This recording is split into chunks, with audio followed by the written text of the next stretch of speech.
భారత్ దక్షిణాఫ్రికా మధ్య జరుగుతున్న మొట్టమొదటి టెస్ట్ మ్యాచ్లో టీమిండియా విసిరిన సవాల్కు దక్షిణాఫ్రికా జట్టు అద్భుతంగా బదిలిస్తూ టీమిండియాకు టెన్షన్ పెంచేస్తోంది.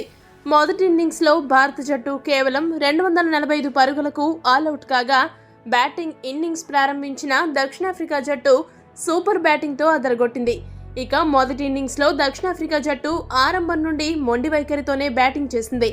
ఓపెనర్ ఐడెమ్ మార్క్రమ్ తొందరగానే అవుట్ అయినప్పటికీ వన్ డౌన్లో బ్యాటింగ్ చేయడానికి వచ్చిన టోనీ డి జార్జి డీన్ ఎల్గర్తో కలిసి చక్కటి భాగస్వామ్యాన్ని నెలకొల్పాడు. ఈ ఇద్దరు ఎడమ చేతివాటం బ్యాట్స్మెన్ రెండో వికెట్కు భారీ భాగస్వామ్యం నెలకొల్పారు.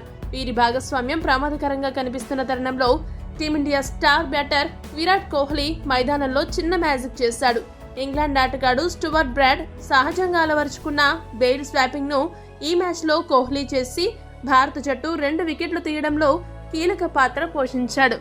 దక్షిణాఫ్రికా ఇన్నింగ్స్ లో బుమ్రా వేసిన 27వ ఓవర్లో మొదటి 4 బంతులు డాట్ బాల్స్ కాగా 5వ బంతి మాత్రం బౌండరీ వచ్చింది.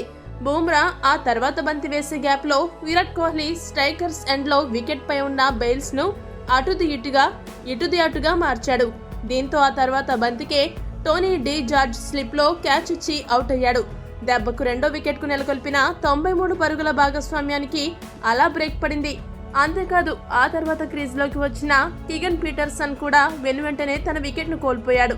దీంతో దక్షిణాఫ్రికా జట్టు హడలిపోయింది. అభిమానులు మాత్రం విరాట్ కోహ్లీ మైదానంలో మ్యాజిక్ చేశాడంటూ సోషల్ మీడియాలో తమదైన శైలిలో కామెంట్లు చేస్తున్నారు. అలా కోహ్లీ దెబ్బకు బుమ్రా ఖాతాలో 2 వికెట్లు వరుసగా పడ్డాయి.